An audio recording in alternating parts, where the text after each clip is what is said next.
Everyone to this evening's Keats Library event. My name is Mark White. It's very good to be with you, and I'm delighted to be able to welcome back to Keats Library the man described by Stephen Fry, no less, as the great Philippe Sands.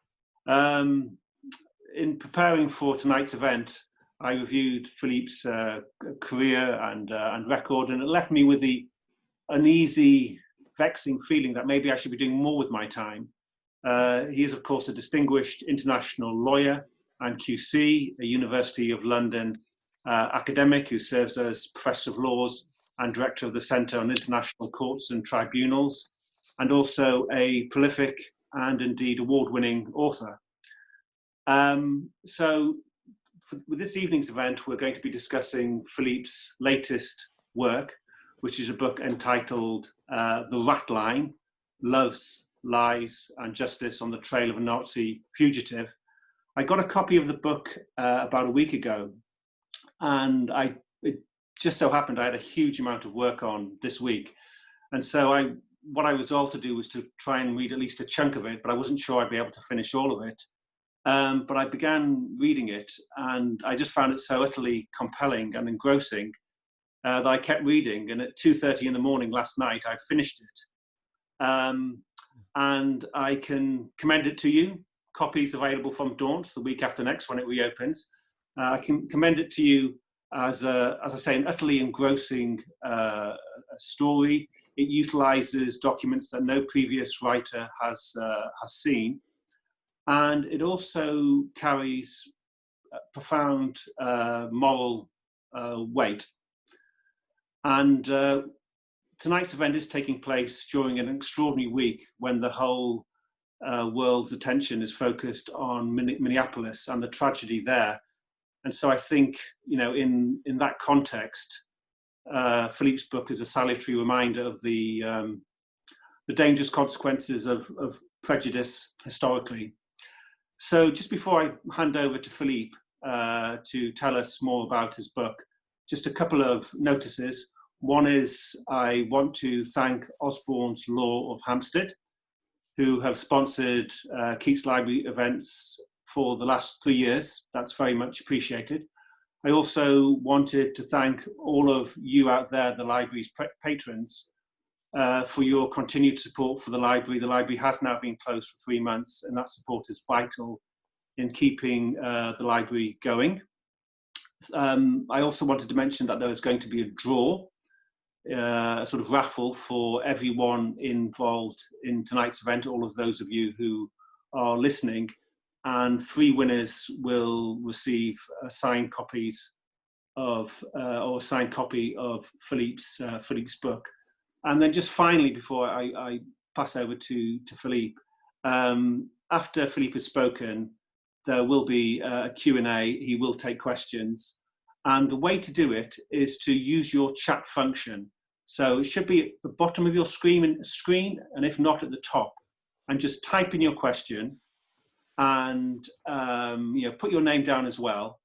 And send it, and you can do it at any time. You can do it during the talk, or you can do it at the end of it, and then I will be looking at those and passing those questions Philippe's way. Right, all over to you, Philippe.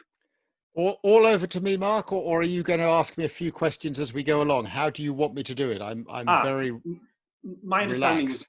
was that you would talk about your book and how you developed the idea for the book, its main themes, and whatever you wanted, and that would be followed by a Q&A. I mean, I will kickstart the Q&A by taking chair's privilege and asking 1 or 2 questions. But do you want to talk about the book? Sure. Yeah. No, I'm very happy to do that. It's just that I know your background in American history sort of piqued my interest because you'll have a particular interest in the events after 1945. Which I am not an expert of that area. I'll say a little bit more about it now, but I rely on you as a genuine expert of that time and American foreign policy to help us along, to tell us, explain to us a little bit about what was really going on.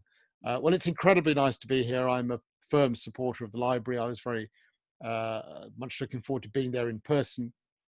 And when Stephen got in touch and said, well, let's do it virtually in this way, of course, I jumped at the opportunity.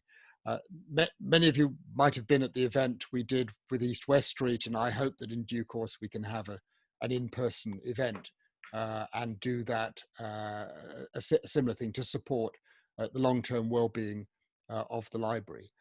It's very much a Hampstead book. Mark and I were talking about this before everyone came on. Some of you may have overheard that, and I'll say a little bit more about that.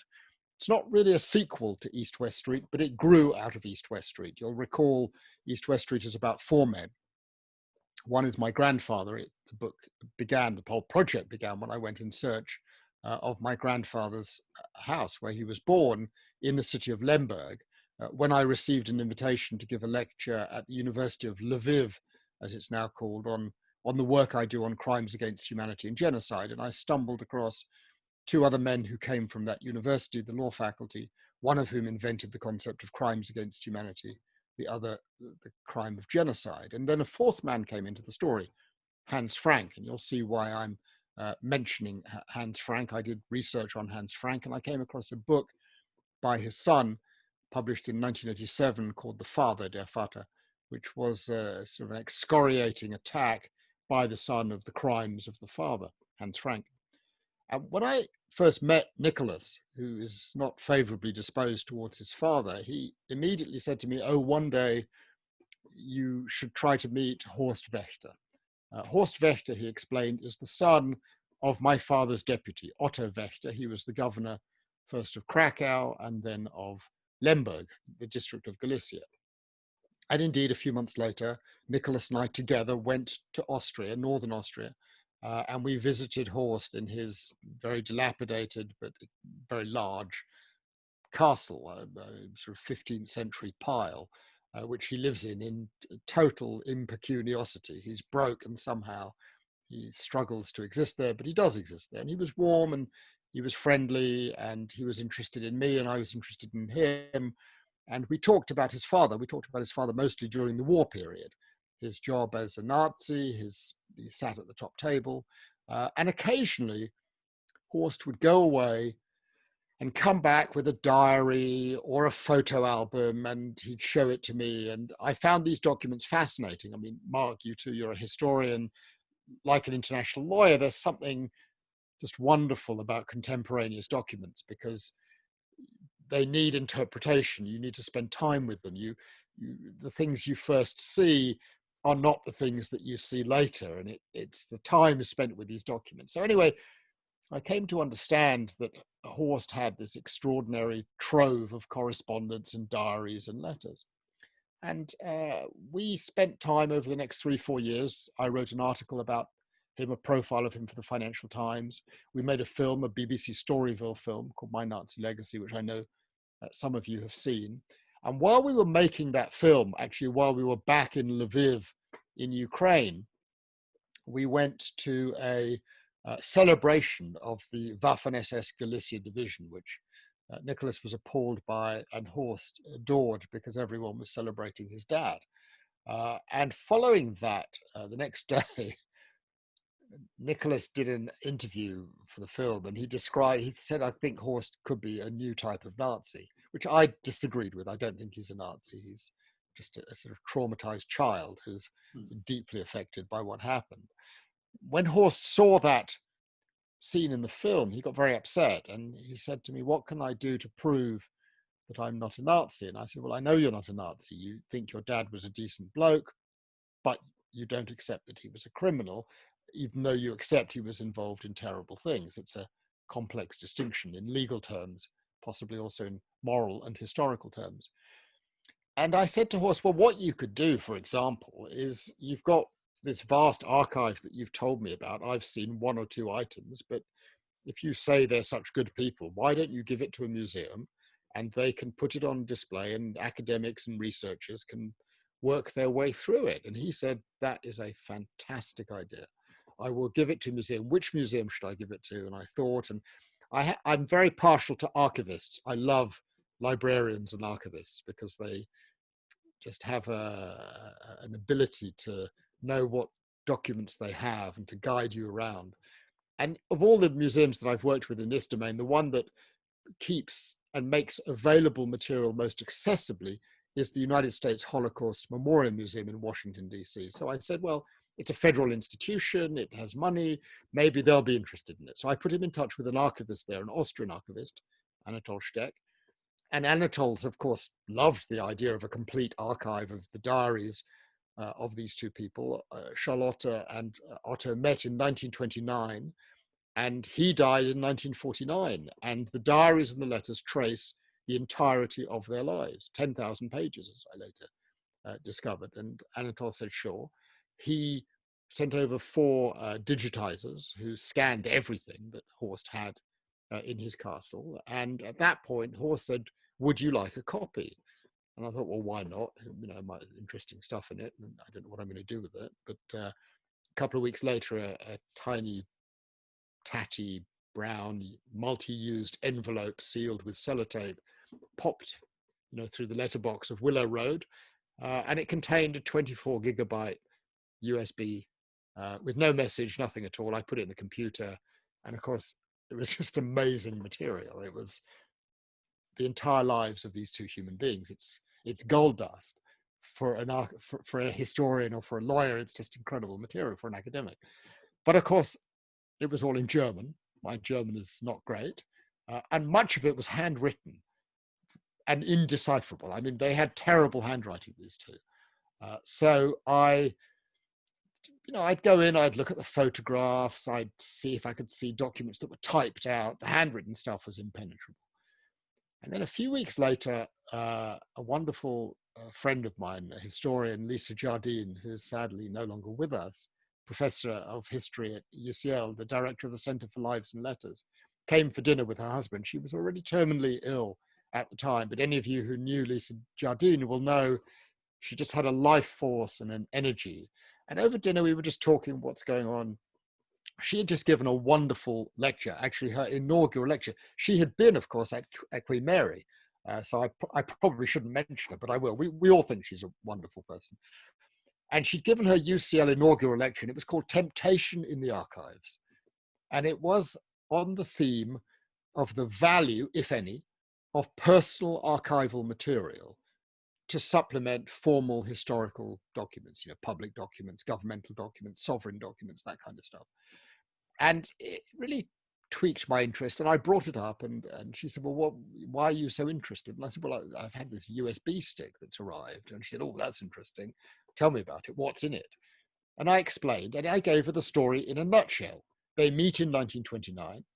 They marry in 1932 because Charlotte has fallen pregnant and forced a marriage upon him. 2 years later, Otto is working as a successful lawyer. He's a senior Nazi in Austria by now, a true believer, both of them are. And he is involved in the killing of the Austrian Chancellor, Engelbert Dollfuss, and he has to flee. He goes to Berlin. He joins the SS. He works in Eichmann's office. He gets to know Himmler and Reinhard Heydrich. He moves his way up to the top table. And then in 1938, with the Anschluss, with the German occupation of Austria, he returns, and Charlotte and Otto stand on the balcony with Adolf Hitler. I mean, they are right at the top. That afternoon, after the big ceremony, the big welcoming of Hitler in Austria, they walk down the vast marble staircase inside the Hofburg. And at the bottom, Otto turns to Charlotte and says to her, so my darling, what do I do now? I could carry on and have a great career as a successful and very rich lawyer, or I could go into government. How do I know all of this? I know all of this because Charlotte records everything, all their conversations, all the details. It's a gold mine of material. He takes the job in government at her pushing. She is completely complicit in what comes next. And he makes his way up the greasy pole. He becomes a state secretary, responsible for throwing Jews out of public office and other political undesirables. In 1939, in October, once the war has begun, he moves to Krakow. He is appointed governor by Adolf Hitler of Krakow. He is the one who creates the Krakow ghetto, the famous Krakow ghetto. And in 1942, he is sent to newly occupied Ukraine, Poland, Lemberg, and he becomes governor of Galicia, based in Lemberg. And of course, that's where the family story connects with mine, because my grandfather's family remains in that city, and he is in charge of it when they, and probably 500,000 other human beings, are exterminated, killed under his watch. 44, he flees because the Red Army has moved west and occupied Lemberg. He goes back to Berlin, makes his way to Italy, where he is appointed to work in the Republic of Salo with Italian fascists. And then in 45, in May, the war comes to an end. And on the 9th of May, 1945, he disappears off the face of the earth. Fascinating, says Lisa Jardine. This is fascinating material. What happened next? And I said, well, I don't really know what happened next. We've got the diaries, we've got the letters, but Horst has never really been through them. What we know is that he escaped. He hid in the mountains of Austria for 3 years with a young Waffen-SS soldier, Burkhard Ratman. And then in September 48, he came down from the mountains, moved to Salzburg, and was spotted and fled to Italy, crossed the Dolomites on foot. I actually traced his exact path with my daughter last summer, which was an extraordinary thing to walk across the Dolomites. I did it in June with Katya, but he did it in February. There was a thick snow in June. I just don't know how he did it in February, and made his way down to Rome, where he gathers the necessary documents to make his way to South America, to Argentina, on the favored route that is known as the Ratline. And before he's able to leave, he spends a weekend with an old comrade at Lake Albano, Castel Gandolfo, Pope Summer residence, falls ill when he's back in Rome, and a week later he's dead. And Horst believes that he was poisoned. His father was poisoned. So that's the story in a nutshell. Lisa says, well, this is terrific material, but she says what's particularly interesting to her as a historian is the period 45 to 49. Who helped him? Who did he meet? And I said, I can't answer any of your questions. The material is impenetrable. She said, come over next week. I've got a PhD student. He will start working with us. We'll set up a research project and we'll start going into this material. And that was how it began. And I sat in Lisa's apartment, sort of autumn 2015, I think it was. She was already very, very ill. And at one point she said to me, I had done a sort of assessment of the material, and it was interesting. It was extraordinary. From April 49 to July 49, while he was in Rome and she was in Salzburg, they wrote to each other every 2 days, long typed out letters. And Lisa Jardine, historian, said to me, Philippe, why do you think a couple would write to each other every 2 days? Long letters, detailed letters. And I said, I don't know. They loved each other. They were close. They missed each other. She said, no. There will be material in that letters. There will be codes in that letters, and we will decode it. And she was right. They never used anybody's real name at any point in the letters. So, for example, the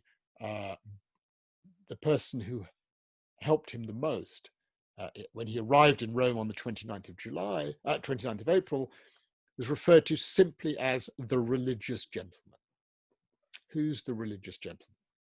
It took us, a couple of years to work that one out. He goes to Lake Albano to visit an old comrade. Who's the old comrade? No idea.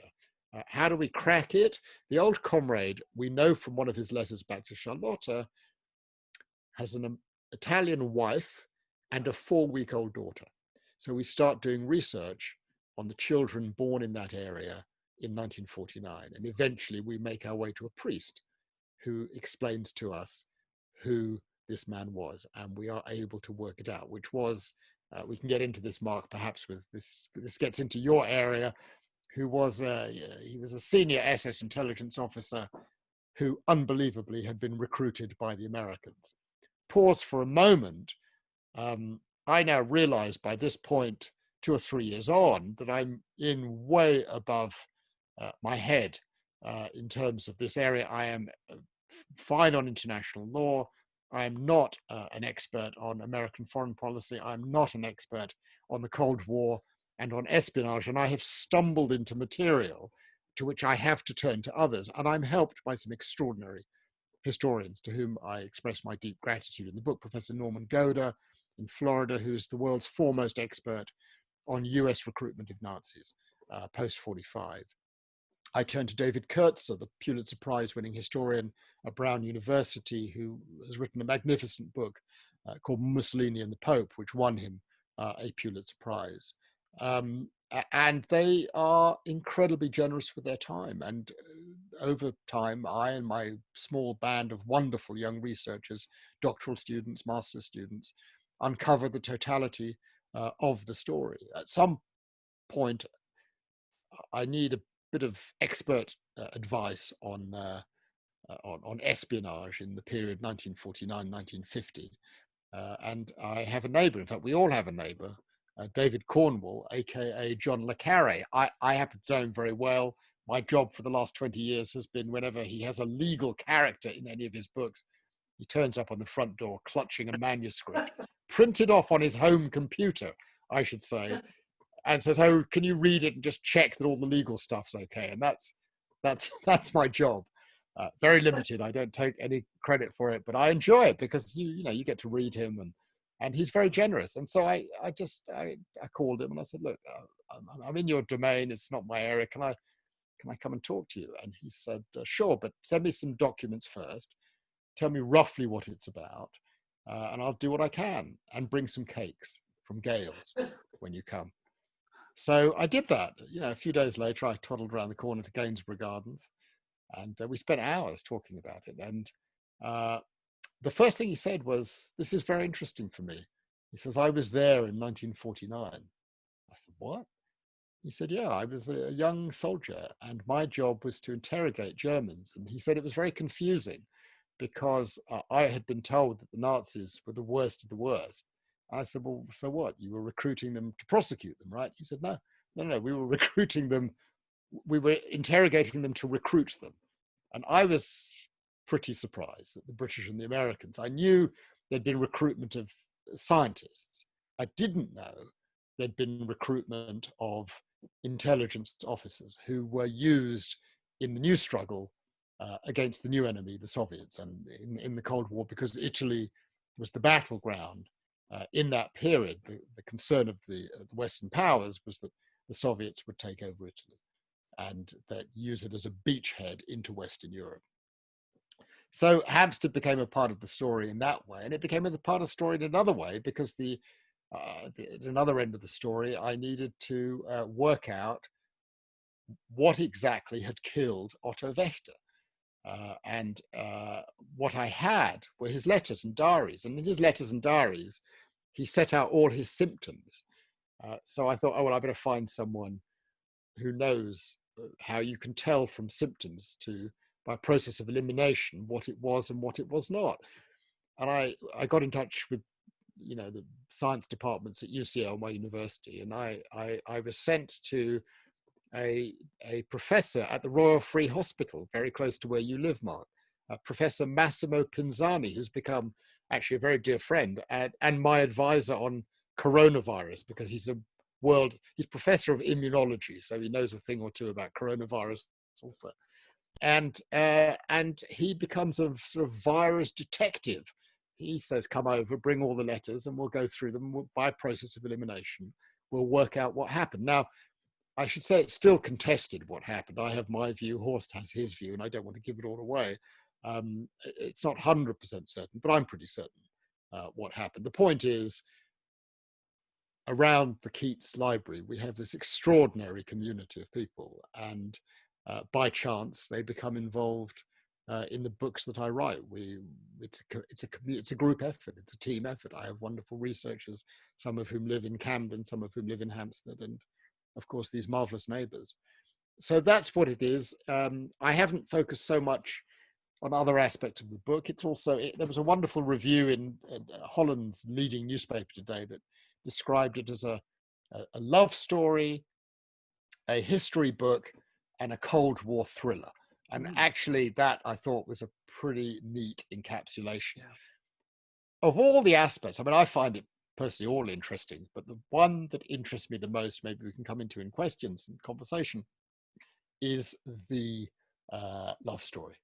because for the first time, we have access to the complete diaries, letters, records throughout the entire relationship of a Nazi wife and her top Nazi husband, you know, personally working with Adolf Hitler and Himmler and Heydrich and all these characters, terrible characters. And we get to see the role of a spouse. And that's, I think, very important for understanding how it is that people like Otto Wächter, highly educated, highly intelligent, highly cultured, could get involved in such horror and do such monstrous things. And in a sense, for me, the most affecting part of the research is the juxtaposition of family life with the horrors of professional activity, working activity, mass killing on an industrial scale. And this crops up in the correspondence. There is, to give you a flavor, a letter which I'm particularly attracted to of December 1939, where Wächter has been recently appointed governor of Krakow. He writes home, "My darling, it's been wonderful. The Vienna Philharmonic have come. Von Schirach has come, Ley has come, lots of famous people, big government people are coming to support me. I'm getting on very well with the governor. There's been a few nasty things, an attack on the governor, various other bits and pieces. Oh, and tomorrow I have to have 50 Poles shot." And it's this way in which work intrudes with family correspondence that I find so interesting and so painful, actually.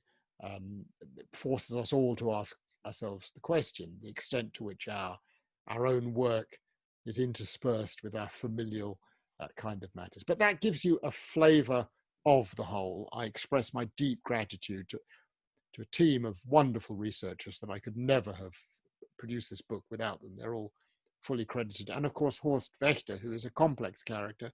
I feel a certain protective empathy towards him. I don't agree with some of his views, but he's not a Nazi. And he's done a very decent thing in giving all this material to me, a decent thing that I suspect a part of him, and certainly much of his family, deeply regrets. Thanks so much, Philippe. Terrific. Well, shall I take chair's privilege and start by asking a couple of questions? Sure. Yeah. So, two things to start with. One of the things that struck me about the book was it was a fascinating history of all these characters, Otto, Charlotte, Horst, but it was also an account of yourself, and you put yourself in the narrative, and you talk at length about the whole, as you have been now, about the whole process of research and writing, of finding new documentation, interviewing key individuals, and so on. I mean, I find that absolutely fascinating. I'm always intrigued at how different authors go about that process of research and writing. So I just would be interested in hearing about that decision-making process, about deciding to put yourself in the story. And then the second question I had was, one thing that occurred to me is during the period in which you were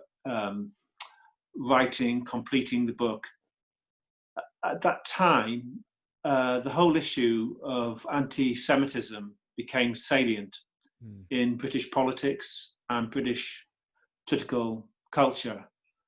And so I just wondered if you were conscious of that, if that had some sort of influence as you completed the book. Sure. So on your first question, I mean, you'll know as an academic very well that the general rule is you keep yourself well out of it. And that is exactly the same in legal scholarship. I mean, I had written, I think, 15 books before I wrote East-West Street, and I'd kept myself completely out of the narrative. And it's the same when you're in court. Judges don't care what you think. Judges don't care what your emotions are. You have to present an account which is as objective as possible. And the moment you inject yourself into the story, you are saying, this is not an objective account, or not a fully objective account, if any account can ever be fully objective. It is a subjective perception. And the change came with my editor in New York, a wonderful person called Victoria Wilson, who said to me very early on in the writing, and for both the books, they're, I don't know, 120, 130,000 words, there were 4 full drafts of each before it was completed. So this was a very slow writing process. But she had said right at the beginning, when she bought the book in 2012, readers are smart and they're interested in a lot of different things. But one of the things she said, I think they're going to be interested in is not only what information you have found, but how you found it. Because you, as a litigating lawyer type of person and as a scholar, know how to go and find material. So try writing your draft in a way that injects you into the story and explains, when you come to a crossroads, what your decision-making process is to get to the next stage. And she was right. I would not have done it. I mean, I've had 30 years as an academic and as a barrister where you just don't do that. And of course, she was absolutely right, because as an academic book, it would have done fine, I'm sure, and I'd have been very proud of it, as I am of my other academic books, but it would have sold academic book numbers. The simple transformation of injecting yourself into the story catapulted it into a different place. And I, of course, did the same thing with the Ratline, because by then I'd become comfortable with doing that. And interestingly also, my peers, my academic colleagues, did not come down on me like a ton of bricks, which I feared might happen. You'll have noticed there are a lot of endnotes. My dean of my faculty, a wonderful, both different deans over the 2 books, but both were very clear. It has to be capable of being submitted to the research assessment exercise. You need endnotes. And you must be able to support absolutely every proposition you make. So I'm straddling 2 worlds in writing this book. And for me, the miracle is that, a book like this will sell hundreds of thousands of copies because there are enough readers out there who are interested. That was sort of a minor miracle for me. But I came to understand, and it'll be actually the same with you, Mark, you have a skill that people are really interested in. You've got a problem. You want to establish who this man married to an Italian with a child was. We only know him as my old comrade. We have no name. We have no age. We have no job description. We have nothing. How does someone like me, how does someone like you work out who that person is? And people are very, very interested in that. And it's my day job as a barrister. You have to prove what has happened, and that means you have to scratch below the surface and dig sometimes very, very deep. And so that was what I did, and that worked, and I was comfortable with it. Remind me of the second question, because I've gone so deep on the first one. The context of anti-Semitism. Oh, yes. Well, yes, of course. I mean, this project started in 2010 when I get this invitation to go to Lviv in Ukraine to give a lecture, but actually I want to find my grandfather's house. He was born there in 1904, and I wanted to find it. And at that point, none of this is going on. I mean, Britain at that point is a comfortable country moving along. There's a new coalition government. It's reasonably balanced. There's no mayhem in any major sense. And the spectre of anti-Semitism in Britain, I mean, it seems unimaginable. But something changes.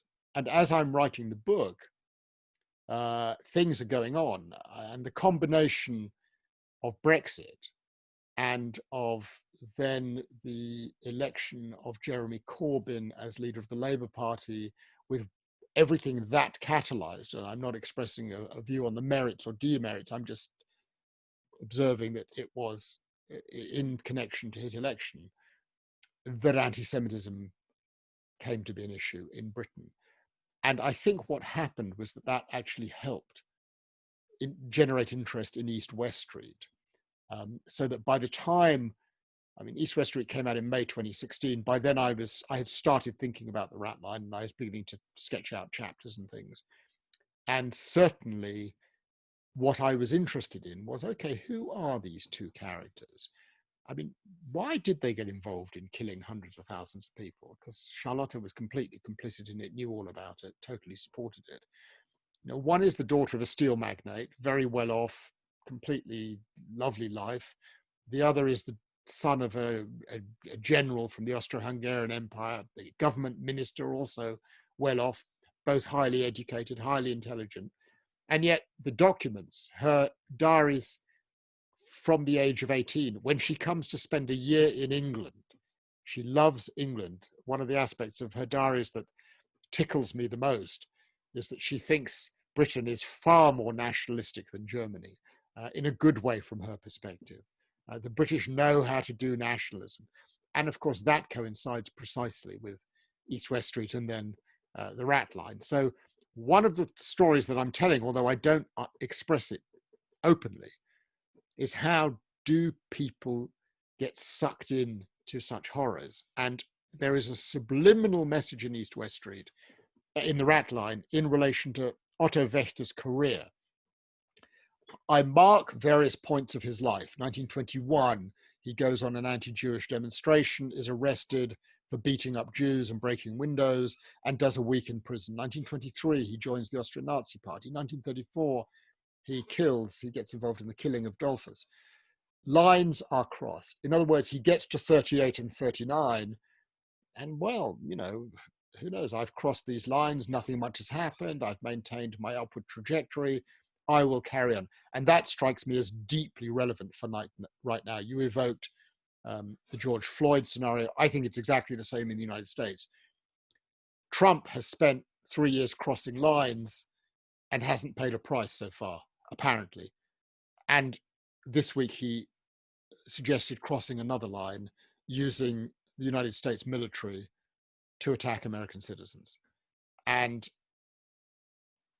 the big question now is whether that line crossed will be, in the US context, a line too far. And the concern has to be that if it is not, even worse things are coming. And I think that's one of the themes of the Ratline. Great. So Philippe, I'm getting questions in from people. Okay. If you could curate them, that would be brilliant. Yes. So the first questions come from Stephen Warshaw, who asks what happened to Otto's wife, and secondly, did Philippe talk to Otto's other surviving child? And then this is from Tom Mooney, who says, Philippe, have just finished a book and wanted to thank you for writing it. Above all, I was most struck by your relationship with Horst. Your patience and empathy with him was far beyond anything I could have imagined. Could you talk more about how you dealt with his constant defense of his father? The same question. Let me take those two letters. So Charlotte lives until 1985, and she remains, as Horst's late wife, the lovely Jacqueline, put it, a Nazi until the day she died. And there is plenty of evidence of that. One of the things Charlotte did, I mean, this archive is literally unbelievable. In the late 70s and early 80s, she decides she wants to complete the record about the wonderfulness of her husband. So she goes around Germany interviewing old comrades, historians, journalists, others who knew him. And she records the conversations. And in the documents that Horst gives me are all the recordings. And at one moment, she's in the Four Seasons Hotel in Munich having coffee with an old fascist, anti-Semitic Nazi journalist called Melita Wiedemann. And you hear sort of the clinking of the glasses. They raise a toast to the good old days of the Führer. She says, I was a Nazi, absolute believer. And Melita says, so was I. And Charlotte says, I still am. That's, I think, 1977. So, absolute true believer, and yet a remarkable individual in terms of looking after her husband when the war comes to an end. And I think she's ghastly but fascinating.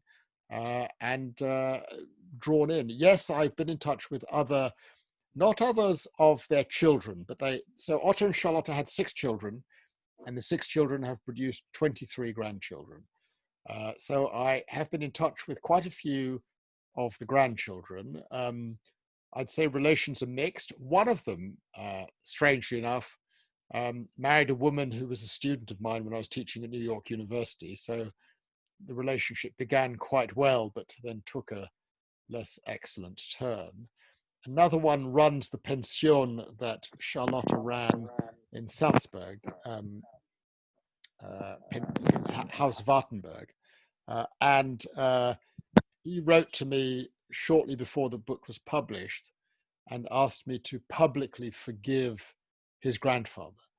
And I responded and said I didn't feel really able to do that, but I'd go with him to the Vatican if he wanted, because he's a deep Catholic believer, and meet a cardinal that I've become friends with, who's helped me on the research on this book. And let's have a frank conversation with the cardinal. And I'm still waiting for the reply for that one.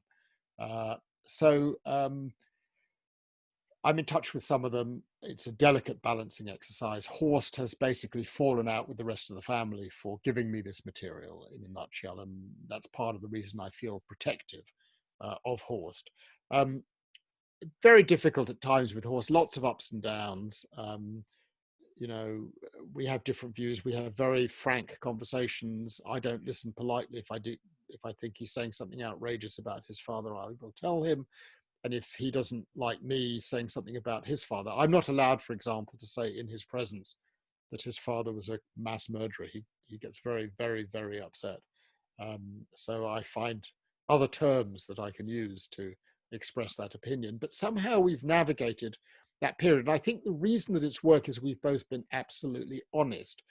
And I gave him an undertaking, which was that I would set out the material fairly and I would set out his views fairly. And that there is, for that reason, there is a bit of repetition, frankly.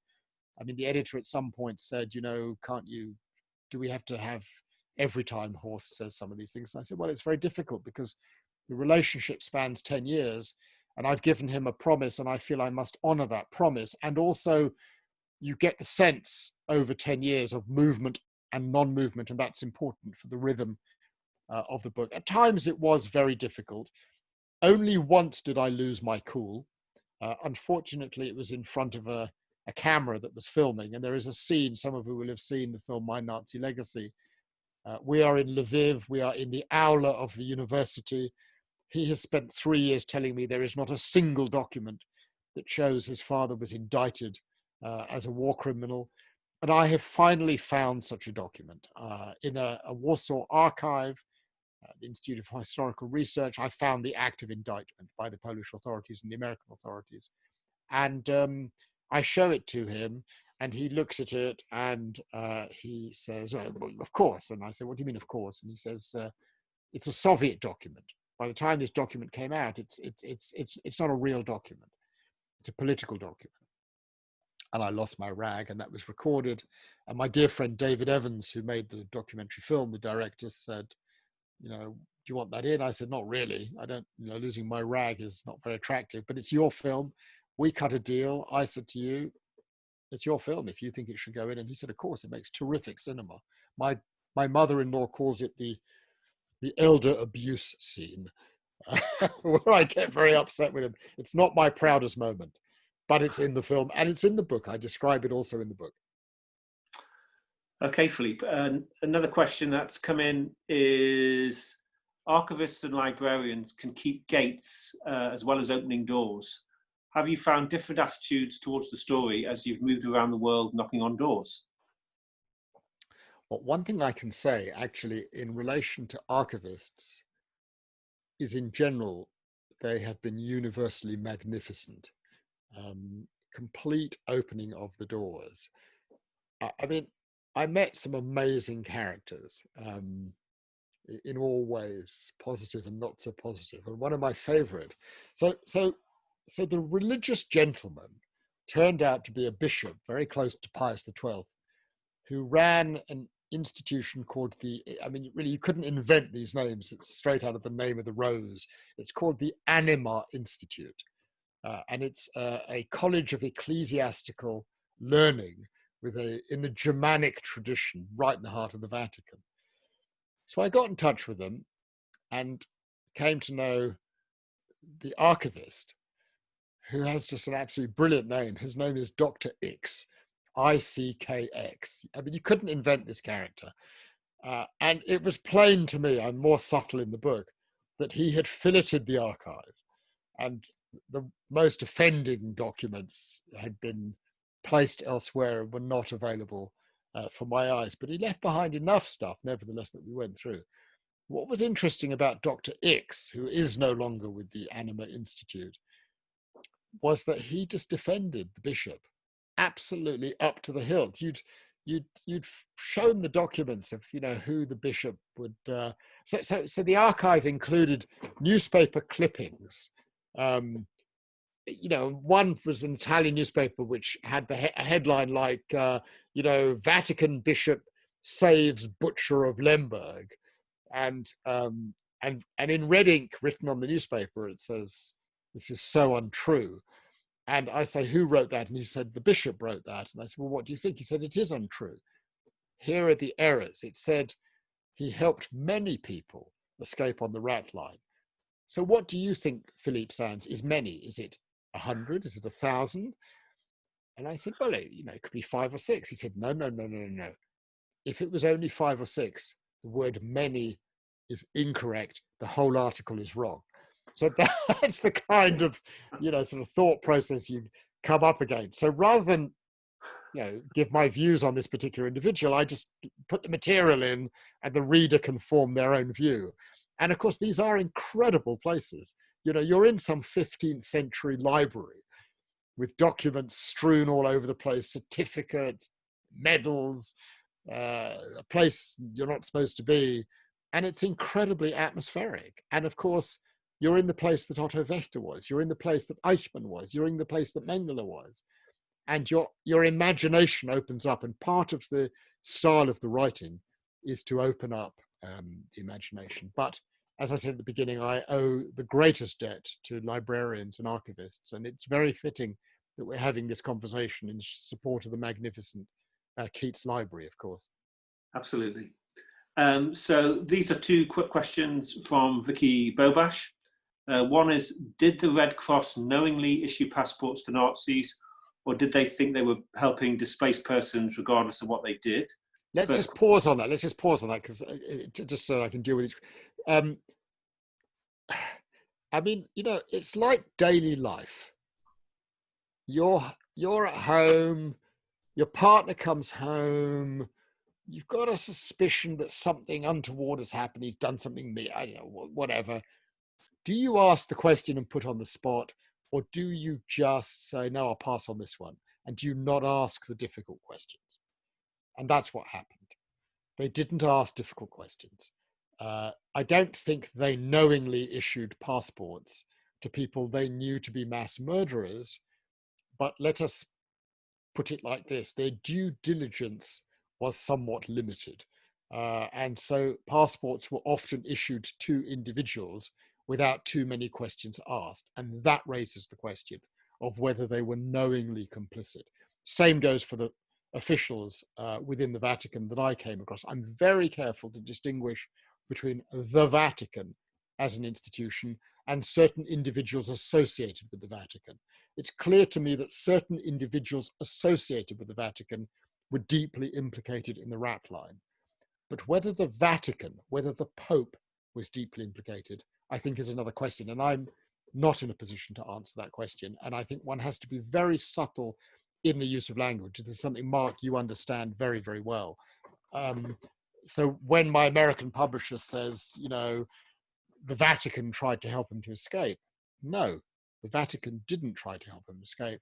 A bishop who was highly placed in the Vatican tried to help him to escape. And my editor says, "Yeah, but that doesn't have the same ring of horror." And I said, "Well, yeah, but we have to be precise about how we deal with this material. You can't tar the entire Vatican just because one bishop has done something." And I think it's the same with the Red Cross. I suspect there may have been some sympathizers in the Red Cross who turned a bit of a blind eye. And that's, I think, where the truth lies. Very good. And the second question from Vicky is: did the rest of Horst's family keep quiet and want him to keep quiet because they were ashamed, or because they didn't want people to investigate the source of their property? Really, really interesting question. So there's 23 grandchildren. I can't speak for all of them. I have met 4 or 5 of them.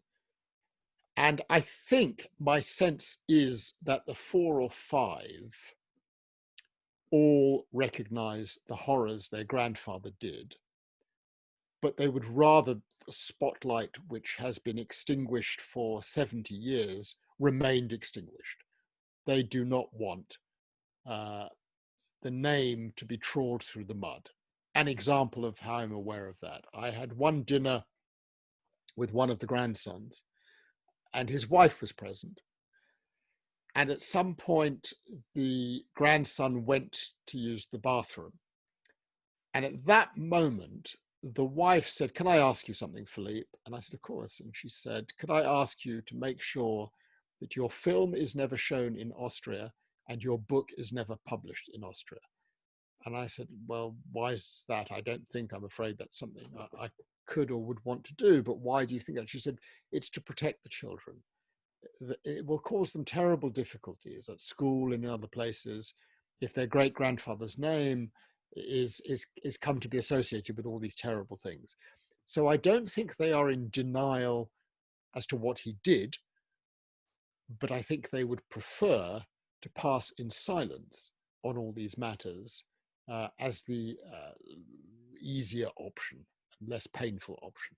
And they have come down on Horst like an absolute ton of bricks for talking to me and for disclosing all this material. I mean, I didn't put it in the book. I didn't think it was necessary or helpful, but lots of mayhem within the family as a consequence of Horst's activities. I think on balance, Horst has been courageous.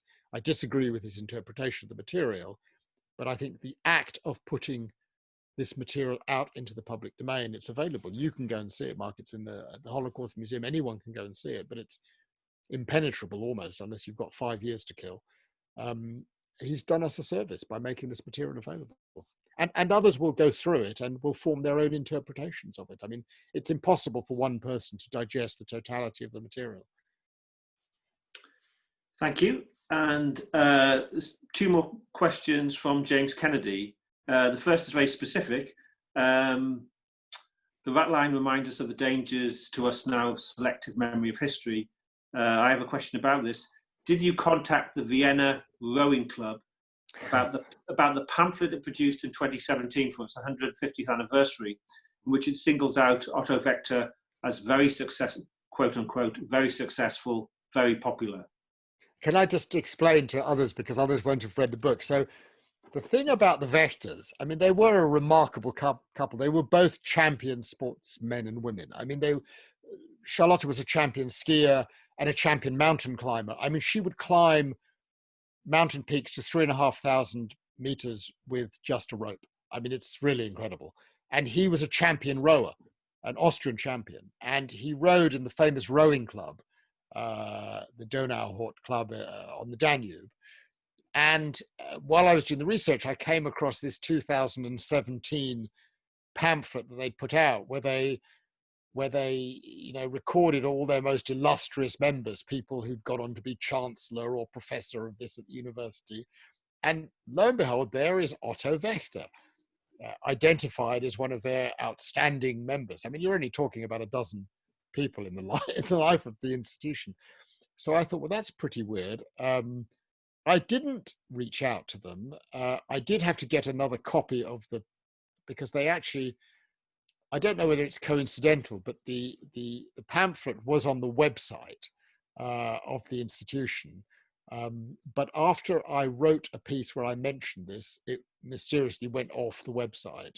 And so now you have to write to them and you have to purchase the said item. In other words, it's much less accessible. So in short, no. I mean, I've got to say, I've been helped by wonderful people in Austria, but there is an alternative tendency in parts of Austria, which is to shut down the discussion on these kinds of things, because basically many families are divided by the kinds of things that Horst and his nephews and nieces are divided by. And the majority of people are not Horst. They don't want to talk about it. Okay.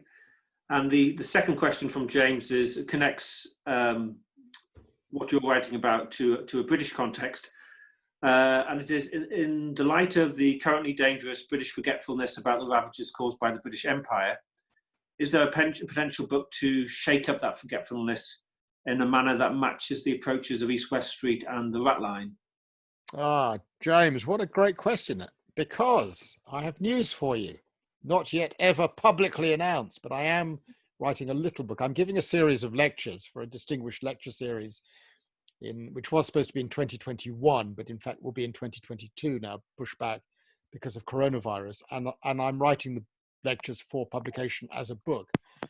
And it is about race and colonialism wrapped around the story of a place called the Chagos Archipelago. Some of you will know that I work as a lawyer, and one of the cases I've been doing for the last 10 years is the displacement of the 2,000 inhabitants of the Chagos Archipelago between 65 and 73 by successive British governments, and removed to Mauritius, Seychelles, and Crawley next to Gatwick Airport.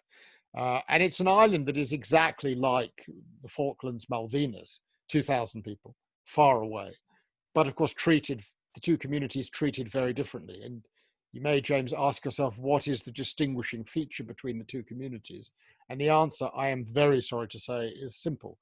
Everyone on the Falklands Islands, Malvinas, is white, and everyone on the Chagos Archipelago was black. And very simply put, that is the simple answer to the question. And in that answer resides a very painful historical memory. Indeed, the point you raise is a very important one. When I talk a lot in Germany and Austria, and I'm very, very careful not to criticize countries for what they do and don't do or commend. Because every country has its own difficulties. And I will often say when I'm speaking in Austria, if I am asked to make or to explain a critical comment on Austria's engagement with the past, I'll say, look, I went to school in London. I went to school in Camden. At no point in my entire childhood education did anyone ever talk about slavery or colonialism. It was just like not talked about. I came into contact with those subjects only when I went to university, when I started doing things about international law. And I was taught that Britain was great and had basically just done good around the world. And of course, now in my day job as an international lawyer, I have come to see that yes, Britain has done some magnificent things, but Britain has also done some terrible things. And exactly as you say, we have not addressed those things. We have never apologized for those things. We have never properly compensated the people from the Chagos Archipelago. And the next, this will be a short book, you'll be pleased to know, only 40,000 words, but it will address this issue in exactly the same style. It will be published in September 2022.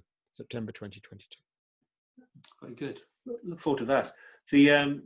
Another question's come through. This is from Eva, and she's just asked, could you explain again the link between the current US situation and the Ratline? Well, I want to be very, very careful here. I am not saying that Donald Trump is Adolf Hitler, but, and again, Mark, you are the real historian here. You will understand very much the dangers of drawing parallels, drawing analogies. History does not repeat itself exactly. But plainly something is going on, Eva. In 1945, Britain and the United States led the world in creating a new order. It was premised on decisions taken in 1941 by Churchill and Roosevelt off the coast of Newfoundland, a document called the Atlantic Charter, and they wanted to create a new world order, one which would end colonialism, end the use of force in international relations, create the idea of human rights, and place a global trading system on a multilateral basis rather than a bilateral basis under an umbrella of the rule of law internationally. And which are the two countries today that have stepped back and turned their back on that? It's Britain and the United States. Brexit and Make America Great Again under Trump are the antithesis of what Britain did in 1945 and what the United States did in 1945. And so the question I think that we have to ask ourselves is, to where does this lead? And what lines are being crossed that take us into a place which could be a point of no return? I mentioned one in relation to the United States and the president's remarks earlier this week on sending in the military. I am worried also in the United Kingdom, though. I mean, I think we have a government, and in particular a prime minister, who has a particular view of history, a sort of rose-tinted glasses view of Britain's return to imminent greatness. And of course, the world has changed in 75 years, and Britain's position is very different. I happen to have known the prime minister for 30 years, and because he was married to a very good friend of mine, thankfully no longer, I can say. We are well rid of him from our social circle, but unfortunately we now have him on another pedestal. If he needs to save himself by doing some terrible things, he will do it, because he has no principles. And the question is, for both countries, will the checks and balances work? I am, in a sense, more sanguine about the United States, although recent decisions of the Supreme Court, for example, on postal voting, do worry me. And I thought what happened in Britain last autumn with the Supreme Court was magnificent. I think our judges are incredibly independent, and I sort of trust Parliament. I'm anxious with a Parliament where there is a very large majority, and the checks and balances in Parliament may not operate, and they may push through legislation which will limit the checks and balances of the courts.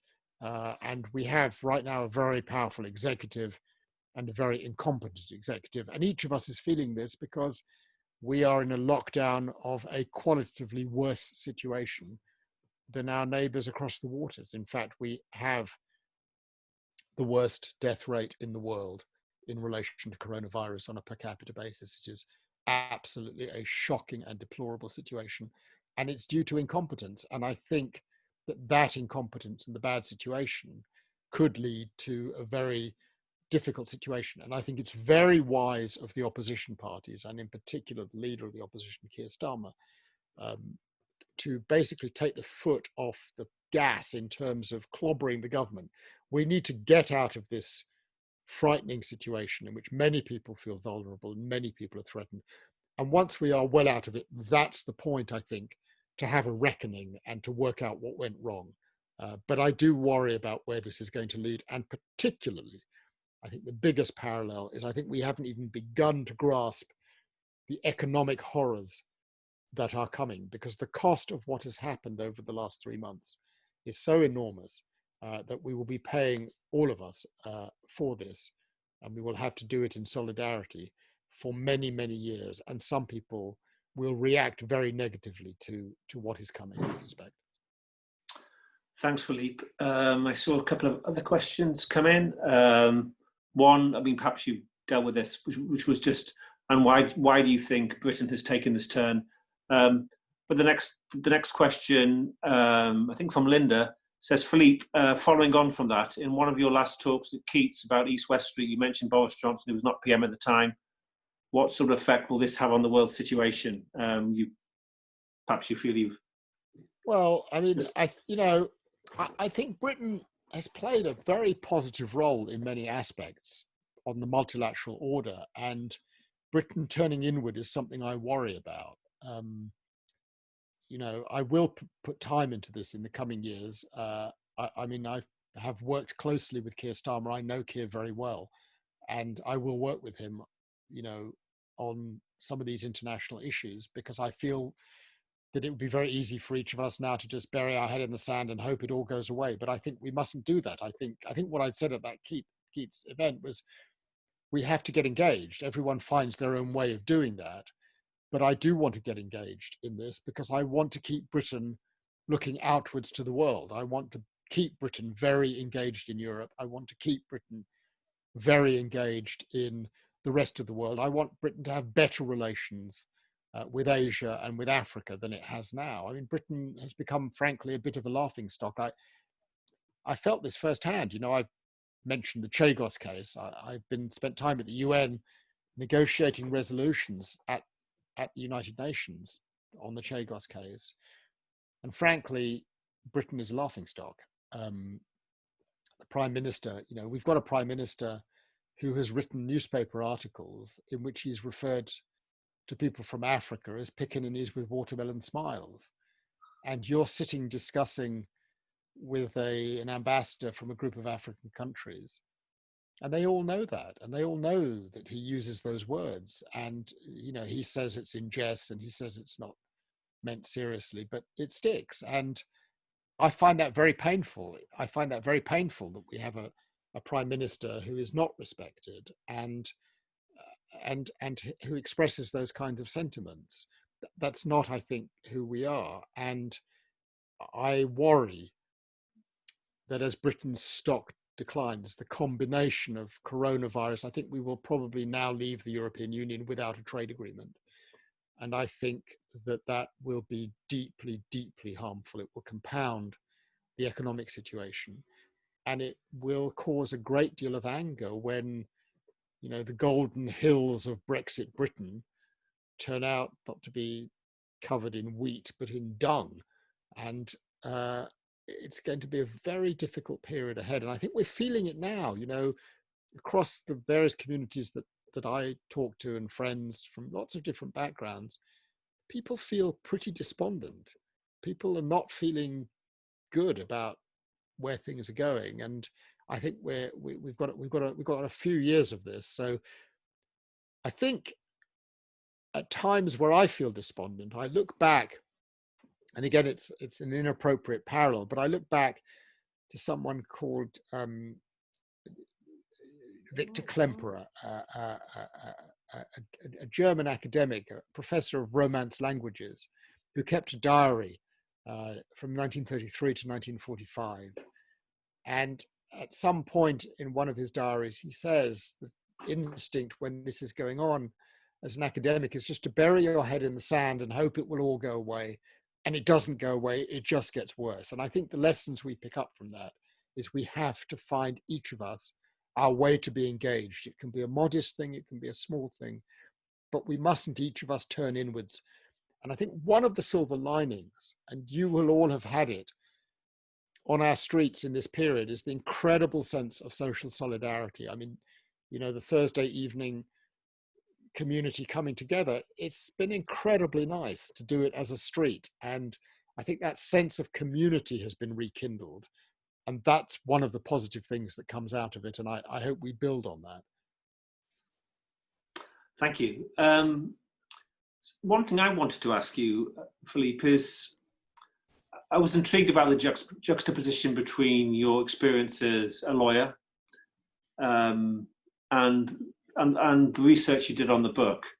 And I just wondered, and I assume the answer to this is yes, I just wondered how useful that is, not only in terms of your facility to read documents with precision, but also in terms of dealing with clients. I mean, throughout the book, I was very impressed when you met various individuals. You seemed to handle them very adroitly, congenially, in a way that put them at their ease. And yet at the same time, you were able to elicit information from them. It just made me think about an experience I had when, so I did a couple of books on the Cuban Missile Crisis. One interesting part of that story is there was a Republican senator called Kenneth Keating for New York State. And he's an interesting part of the story because he would get up in Congress and he would give speeches before the Cuban Missile Crisis started, saying there are nuclear missiles in Cuba. Yeah. This was before Kennedy himself had found out. And one issue is therefore who were his sources? And I dug around, I did research, and I came across this woman who I knew had been his mistress.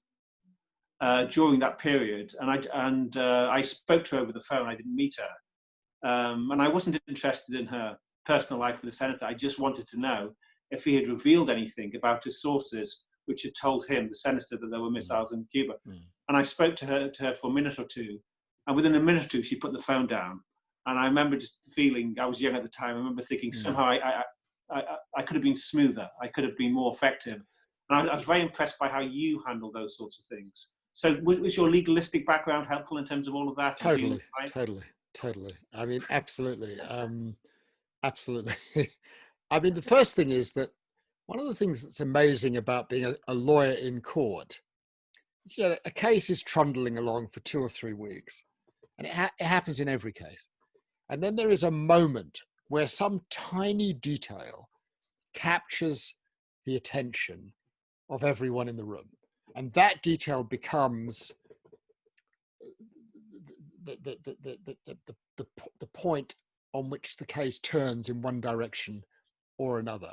In other words, my experience is that one learns more from tiny points of detail than from looking at the totality.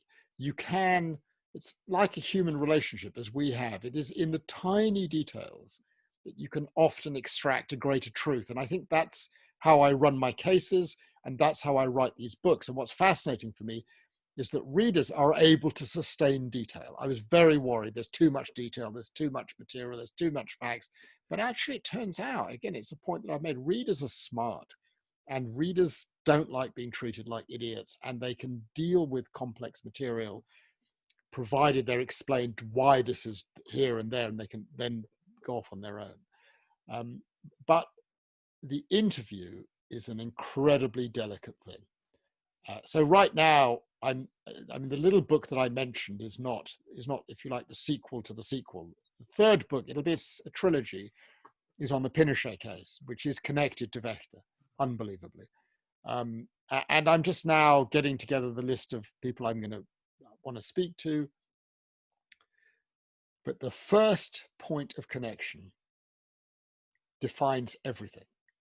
The first contact they have with you, it sets the scene. And always what I want to try to do with someone I really care about, Nicholas Frank. I mean, but for Nicholas Frank, none of this would have happened. And I wanted my first meeting to be with Nicholas Frank in person, in the presence of food, because I'd done my research.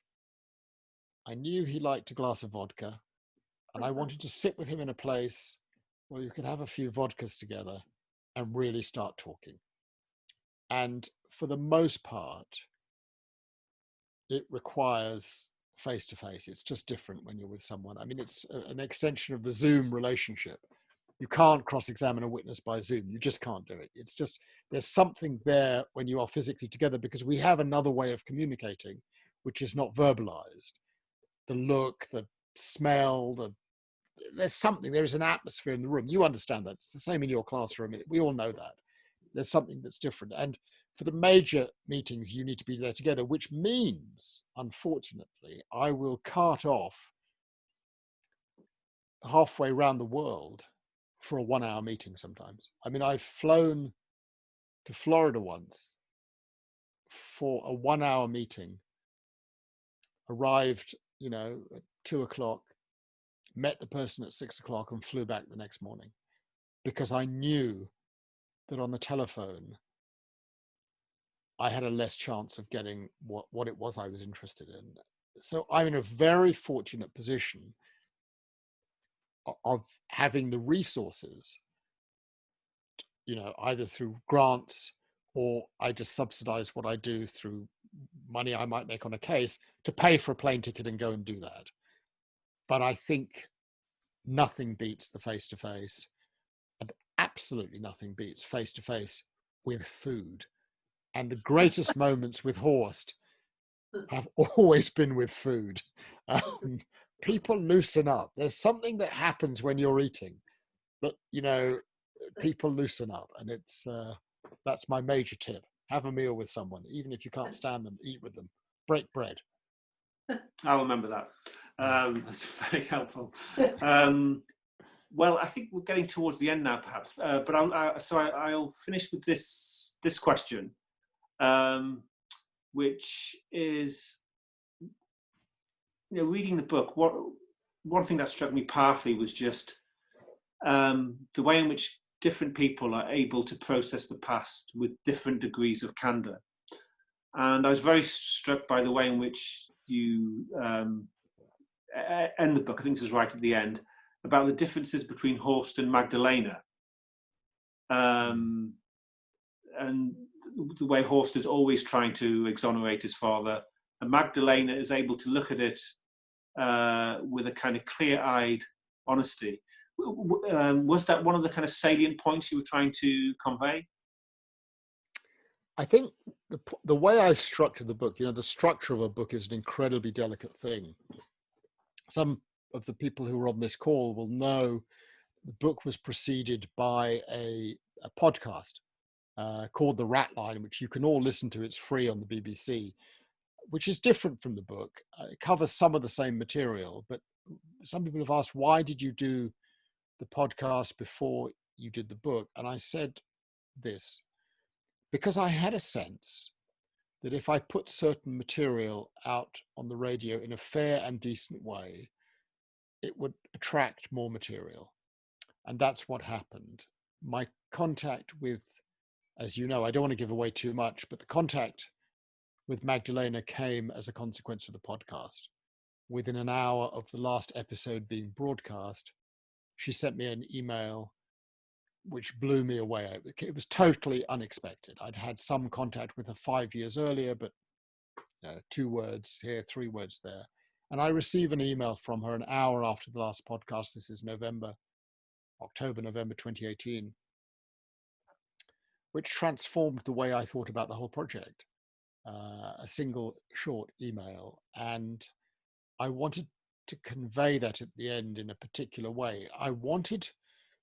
One of the styles of writing that's very important to me is I don't think it's the function of the writer to impose upon the reader his or her views or conclusions. I think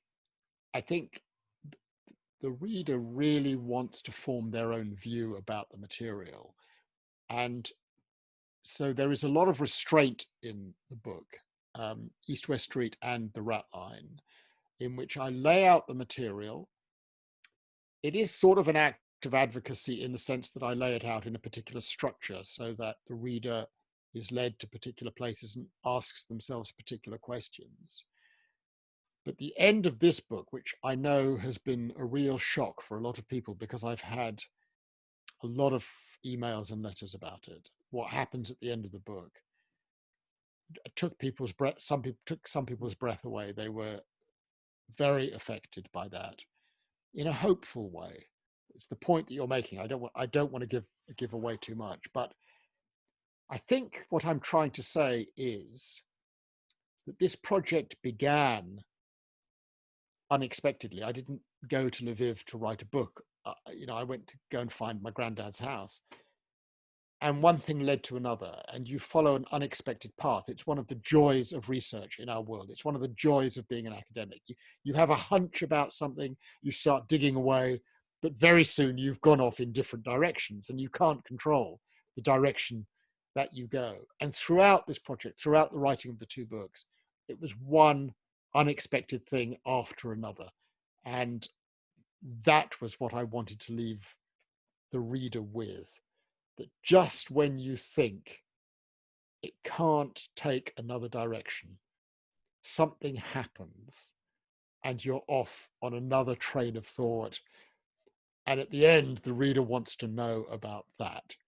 And my job as the writer is not to open that door, but to help the reader imagine what that is all about. And I think that's the difference between being an academic and being a writer. And I'm only coming to appreciate and learn that now, that as an academic, there are questions to be asked and potential answers which have more or less weight to identify.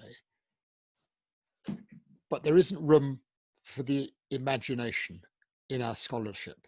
As scholars, that is not something we are permitted to encourage the reader of our work to open up. But it's a liberation writing for this audience, because you don't have to have all of the answers, and the reader will have an imagination, and that imagination is a magical thing, and it will take her or him into a direction that the writer can't control. And that is the wonderfulness of the individual human spirit, that each person will read the material and go off in their own direction with certain clues and bits and bobs. That for me, when I read, that for me is a great book. It's a book that doesn't impose things on me, but opens up my imagination. Often it's fiction, but it can be non-fiction too. You know, there's a great book I read last year. My favorite book last year was on the Troubles in Northern Ireland, called Say Nothing, by a New Yorker writer, Patrick Radden Keefe. And it does the same thing. And Stefan Zweig does the same thing. Non-fiction writers who open up your imagination and don't impose upon you a particular solution or a particular view. The writer who imagines they could have got it wrong, and there's another interpretation, and maybe Horst is right, and maybe I'm wrong. The value of authorial humility. I think just two questions came through. So maybe just I'll give you these two, and then we will. Very quick, and then I've got to go and cook supper because it's our wedding anniversary today, and I'm on the cooking duty. Oh gosh. Last two. Okay. One. This is from Judith Friedman. Could you speak about the amazing Black Lives Matter protest this week? That's the first one. The second just says, congratulations on your wonderful book. I worked at Keats Library for many years, and I have a tingle about the Ratline, similar to how we felt about The Hare with Amber Eyes or Sweet Française, a perfect Keats Grove book. Lay in plenty of copies. Oh, the second one is a thank you. So there's just one question. Could you speak about the amazing Black Lives? Yeah, I mean, again, each of us has our own reaction to what is going on. I'm thinking about this a lot because I'm writing a book, the small book on colonialism and race and Chagos, which has as its central person a woman called Lisby Eliezer, who was a witness in the hearings at the International Court of Justice, and her 2.5-minute intervention transformed the case, completely transformed the case. And so I'm writing a book which in part tells the story of international law from the moment of her birth to the moment she appears in court, and her story. And that raises fundamental challenges. I am a privileged white British male who lives in London. What right do I have to tell the story of a 75-year-old impecunious black woman from Chagos who cannot read and write? It's, you know, you'll understand what I'm saying, Mark. As a scholar, it's a really dangerous area. And I think that reflects also the complexities of Black Lives Matter. I mean, obviously, I watched, actually, it was interesting. I started watching with my wife, who is a New Yorker, the Al Sharpton speech yesterday, and we couldn't stop watching it, actually. It was so fascinating watching the entire thing. As he spoke last night at the memorial service for George Floyd, it was deeply affecting, deeply moving. And he referenced white people quite a lot in his speech, and in a very interesting and a very positive way. I feel personally very, very supportive of Black Lives Matter. I feel humbled by it because I'm part of a community that has contributed to that. Some of you will have read the article by Afua Hirsch in yesterday's Guardian, in which her thesis is essentially that a lot of the racism that dominates the United States today was made in Britain. And I think she has a point, and she makes her point powerfully and well. So I think, yes, it affects us, it touches us, and I feel a sense of responsibility to get involved. And again, how we get involved is a matter for each person. What I did this morning actually was I opened the newspaper, and there was an amazing piece about a small group of independent publishing houses that are about to go under because they can't sell their books. There's no bookshops. Amazon doesn't carry their works. They only publish Black writers in Britain, or writers of colour in Britain. They're tiny, and they did a crowdfunding. And of course, immediately I read that, I just went on the crowdfunding site and made a pretty generous donation, because that was one thing I could immediately do, not just salving my conscience, but I wrote and said, look, I'm on board. What you're doing is incredibly important. We need to support. But I think for each person, again, every person finds their way. I think we have to engage with that. I think it's a big moment. And I think it's potentially a dramatic moment, because I think it may determine whether or not Donald Trump is re-elected president of the United States. And I pray that he is not re-elected president of the United States. And I hope that what is happening right now with some Republicans for the first time, and the US military coming out saying, we don't shoot Americans. That's not what we do, Mr. President. And his own Secretary of Defense basically contradicting him. I think these are potentially very significant moments in galvanizing opinion. And of course, part of the reason that I think that is significant is it will have a spin-over consequence here. If Trump is gone, the British Prime Minister is very isolated. I mean, the magic of some sort of magical trade deal with the United States hoves into the distance, frankly. And I think a lot would change here. So I think it's a very important moment. I think it's a very, very important moment, and each of us, I think, should find our way of engaging with it. But I certainly don't think it's for me to say to anyone else how you do that. Every person finds their way to address it. But I'm certainly feeling engaged with it now, very engaged with it. Thanks so much. Thanks, Philippe. Thanks firstly for a terrific book, which I loved reading. Lots of thank yous are coming through on the chat. And thanks also for fantastically fluent, erudite presentation. Yeah. I just got to read out. There's one other thing that I want to say on the last question, because I think it does touch us in different ways. I've basically had my hair cut by the same person in Hampstead for the last 15 years. And some of you may know him. He works at Henry Higgins, the wonderful Winston. And once you're in Winston's chair at Henry Higgins on Flask Walk, you're there for the duration. And he shares a lot of information. Winston is black, and his stories. I mean, he says that, one time in 3, when he drives across Vauxhall Bridge, he gets stopped in his car for no reason at all, except that he's black. He's an incredibly lovely and smart person. And it is enraging to hear these stories. I mean, I think we don't even begin to understand what it means to be black in this country. And it needs to change. It really needs to change. Sorry, I was just thinking of another Hampstead resident who's very dear to me. He's become a very good friend. He comes to our parties. He's very interested in the books that I write. I always send him a copy. And he's a Hampstead local. Go and get your hair cut at Henry Higgins and ask for Winston, and you will hear some pretty amazing stories. Yeah. I need to go. I haven't been 3 months anywhere. So yeah, well, it's closed. It's closed now. My daughter cut my hair, but she's gone on back up to Leeds University, so I'm in a spot of trouble. What are you cooking tonight? I love Anna Jones, and I'm cooking from her recipe book, chickpea, tomato, and preserved lemons. I started it at 6, so it should be just about absolutely perfect right now. I'm not the cook in the family. My wife is the cook in the family. Sounds fantastic. Just 2 things to say. One, I've been informed that the lucky winners of the new book by Philippe, which is signed, Joyce Glasser, Nelson Lafreya, Elizabeth Shields. Thanks so much, Philippe. That's absolutely terrific. I really enjoyed it. Can you make sure, Mark, that or Stephen, that someone emails me those names so that I can inscribe them? I will. With the correct names. Maybe the 3 people could tell me what they'd like me to write in the book in terms of names, so that I get that right, and then we'll work out delivery in the next days. I'll ask each of them to what they want to say, and then let you know. Right.